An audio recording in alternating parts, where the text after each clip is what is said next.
ladies and gentlemen, I'm Meadsy69 and welcome back to the channel.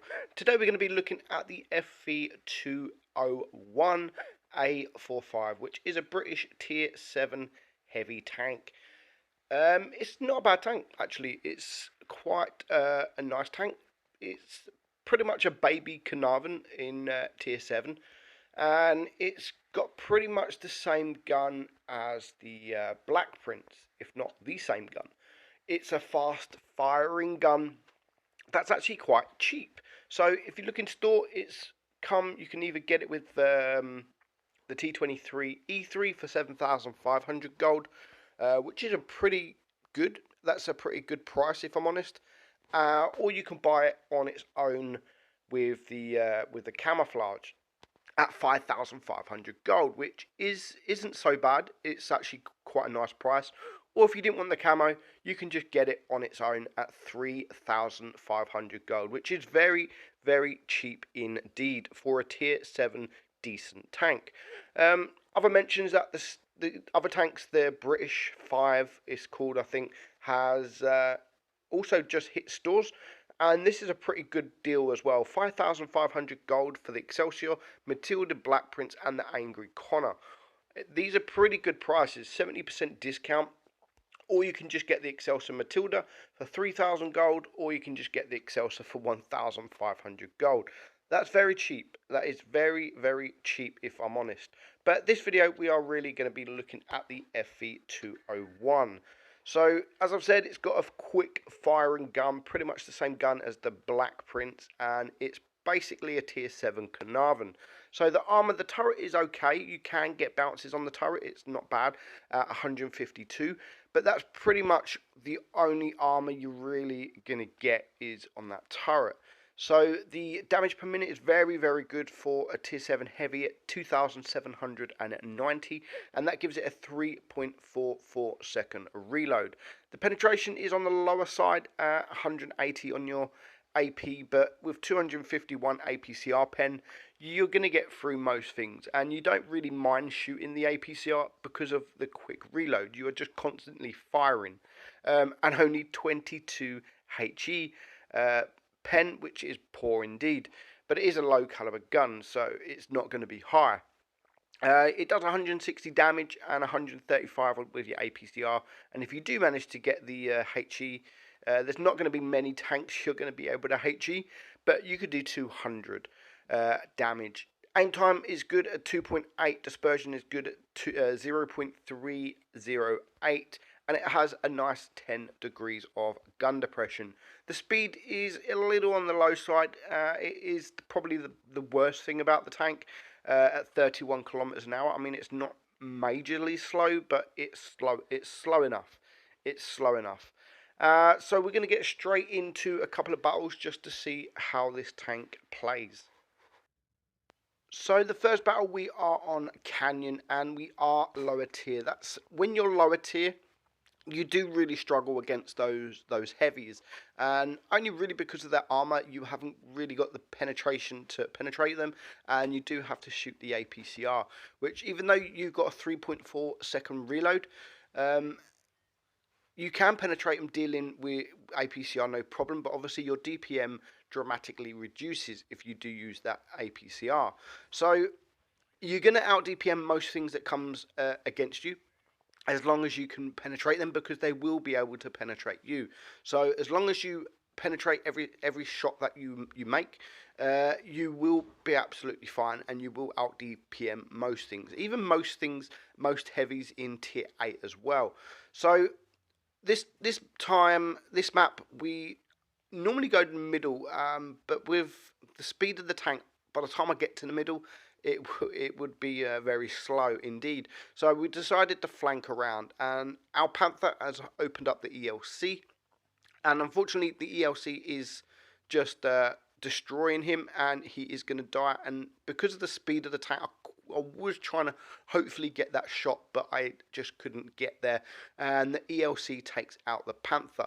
But the Panther has kept the ELC in a position long enough for me to get there. And if you can see there, he's trapped and he's not going nowhere. And we do manage to take him out. So it's now 2 tanks down each. There is a few tanks on the enemy team that are very low hit points. This Dracula in particular, I really want to try and get rid of him. We do spot the Panther just as we was about to go around a corner, so we do get one shot in him before we're not going to, oh no, we are going to get another shot in. So we've got to kill 2 tanks down a piece. I'm trying to go for the Dracula now, as I thought he was going to come up. And the Dracula, even if he's on 1 HP, is still a very, very dangerous tank. But just before I get there, the Dracula goes, so does the AMX. So that brings it down to a 5-on-3. I mean, I'm still full hit points. It is a tier 8 game. There's still 2 tier 8s left in the battle, which is the EXP and this SU101. And as you can see, the armor is very, very difficult to pen. The bottom plate is quite easy, don't get me wrong.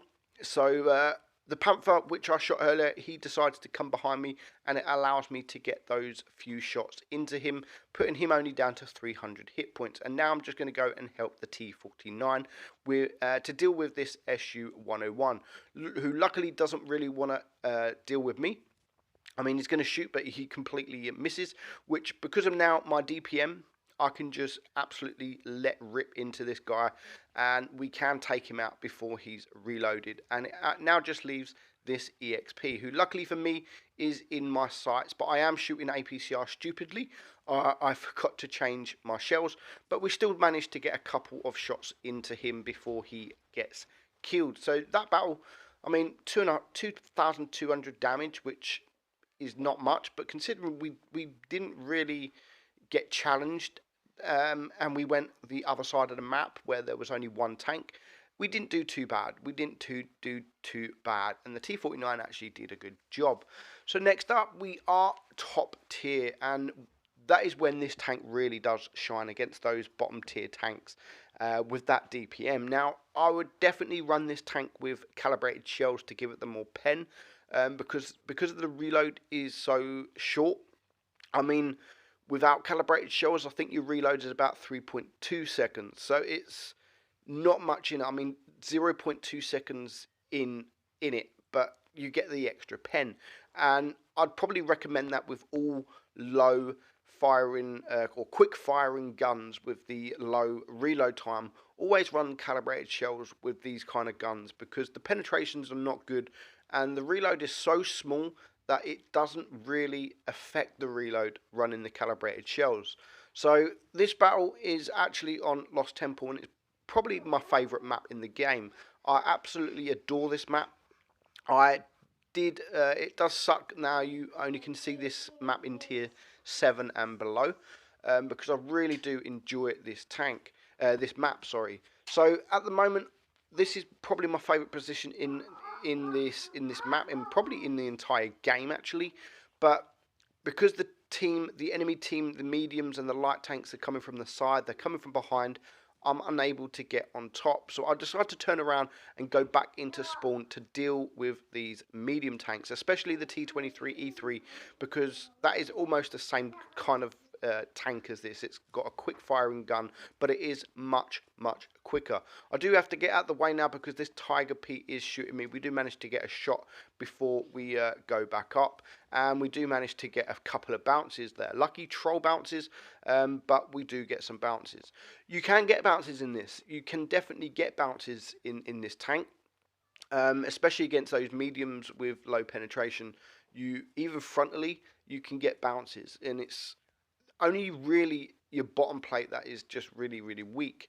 The top plate is actually quite strong against those mediums, but because they're so quick, they can easily just get around. Now this battle, there is just 2 tanks left, so I'm going to go for this P43 Abyss, and I just love these quick firing guns. They're the most enjoyable tanks to play because you're just constantly firing. You're constantly firing. That poor Abyss didn't know what hit him. So that battle, we bounced 850 damage, which isn't so bad in this tank. Even though it's a heavy, it's not got the greatest of armor, so you can't really rely on that armor. And we do finish on 2,288 damage, which isn't much at all. Which isn't much, but it was the top damage, and we did a pretty easy job, to be honest. Next up, we are bottom tier. So we're bottom tier, and it is supremacy. So we've got a light tank and a medium. The enemy got one medium, so I decided to push bottom. I don't really like going bottom on this map, Middlesbrough, but because it's supremacy, I mean, to get this base, this cap A, is an absolute must, because it's a cap that you can easily get, and it's the same as B on the enemy team, which they are capping. So we're going to wait. We're not going to push too much forward at the moment. We're going to wait because I know they were capping B, which meant they were probably on their way here. And we've got one light tank at C, and he's opened up the one medium. So we've now opened up the rest of the team pretty much down here, and I really want to deal with this FV201. So it's an FV201 against an FV201, and as you can see, none of us are bouncing. So now I'm just going to use this SU-152 just as a little bit of cover, and we do manage to get a nice bounce. So I'm going to sit behind him, and for some reason this FV201 decides to change his target and go for someone else, which is absolutely perfect for me, because now I can just absolutely get free damage without getting challenged in return. So we have just bring him down. He doesn't want to know me, and before he does want to know me, it is just a little bit too late. And now I want to deal with this Tiger P, which is also a very, very good tank in tier 7. Very good indeed. Very, very strong. So we do manage to take him out to bring it down to a 5-on-3. But we do now have a Charioteer and a T25-2, two very good tanks. The Charioteer I haven't actually played since it got nerfed, but I have been told, and with the replays that I keep getting in, it still seems a pretty decent tank. I do now want to go for this SU-152, and as I was trying to go for him, I did almost get wrecked by these two tanks. But we do manage to take out the T25-2, just leaving this Charioteer. We get one final shot into him before our team can take him out. So that battle, I mean, we ended up on a one-shot. But we absolutely ripped the enemy apart, and we finish on 2,300 damage with a first class. So it's a good credit maker, 67,000 credits. It is an enjoyable tank. As I've said, it is a bit slow. That is the only downfall. But other than that, it's a cheap tank and probably definitely worth getting for that price. Hope you enjoyed the video, guys. I'm Meadsy69, and I'll catch you soon.